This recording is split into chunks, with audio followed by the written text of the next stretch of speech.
Hello বন্ধুরা, আশা করি তোমরা সবাই ভালো আছো। অনেকেরই একদম ছোট যারা আছে, আমি তাদের জন্য আজকে ভিডিওটা বানাচ্ছি, তাদের কথাই বলছি।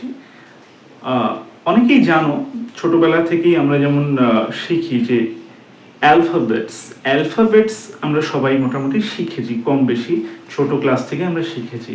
কিন্তু এখনও অনেকের ভুল হয়, বিশেষ করে বাংলা মিডিয়ামের স্টুডেন্টদের এখনও অনেকের ভুল হয় যে এই অ্যালফাবেটসের মধ্যে কোনগুলো কনসোনেন্টস আর কোনগুলো ভাওয়েল, এটা কিন্তু এখনো ভুল হয়। কিন্তু বিশ্বাস করো, এটা কিন্তু এমন কঠিন কোনো ব্যাপার না, তোমরা মন দিয়ে শেখো না। তাই তোমরা যদি একবার মন দিয়ে শিখে নাও, আর কোনোদিন আমি গ্যারান্টি দিচ্ছি তোমাদের ভুল হবে না।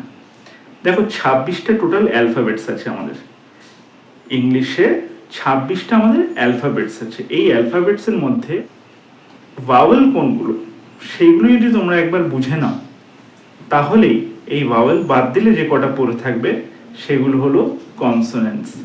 এতটাই সিম্পল ব্যাপারটা, তোমরা মন দিয়ে শেখো না বলে তোমাদের কাছে কঠিন লাগে। এরকম অনেক বিষয় আছে যেগুলো খুব সহজ, কিন্তু তোমরা মন দিয়ে শেখো না বলে তোমাদের কাছে কঠিন মনে হয়।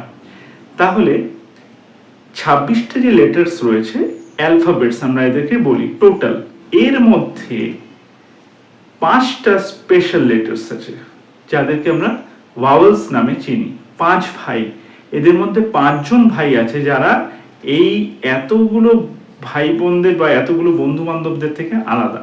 সেই 5 জন কে কে? এ, ই, আই, ও, ইউ।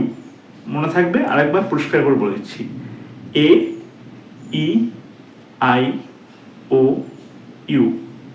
তাহলে এই 5টা, these 5 alphabets are called vowels, or these 5 letters are called vowels.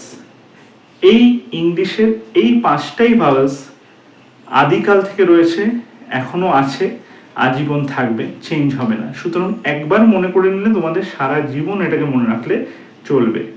5টা vowels, A, E, I, O, U. এই ভাওয়েলসগুলো তোমাদের জানতেই হবে, কারণ পরবর্তীকালে ইংলিশ ল্যাঙ্গুয়েজটার বিভিন্ন ব্যবহারের ক্ষেত্রে এই ভাওয়েলসগুলোর উপকারিতা থাকে, বা এগুলোর অনুসারে অনেক বাক্য, অনেক কিছু বা গ্রামার, অনেক কিছু চেঞ্জ হয়। ঠিক আছে? তো সুতরাং এই ভাওয়েলসগুলো তোমার জানতেই হবে। এবার এই 5টা ভাওয়েলস আমি যদি টোটাল অ্যালফাবেটসের থেকে 5টা ভাওয়েলকে সরিয়ে নিই, বাকি যেটা পড়ে থাকবে বা যে লেটার্সগুলো পড়ে থাকবে তারা সবাই consonants. As simple as that. তাহলে আজকে আমরা শিখলাম, ভালো করে শিখলাম, তাই তো? মনে থাকবে তো সারা জীবন? একদম। 5টা হলো আমাদের ভাওয়েলস। এই 26টা টোটাল যে অ্যালফাবেটস আছে তার মধ্যে থেকে 5টা যখন আমরা ভাওয়েলস বার করে নিই, বাকি যারা যারা পড়ে থাকে তারা কিন্তু প্রত্যেকেই কনসোনেন্টস। মনে থাকবে? এ থেকে জেড অবধি যে 26টা, আমি বারবার বলছি যাতে তোমাদের মাথার একদম ভিতরে ঢোকে।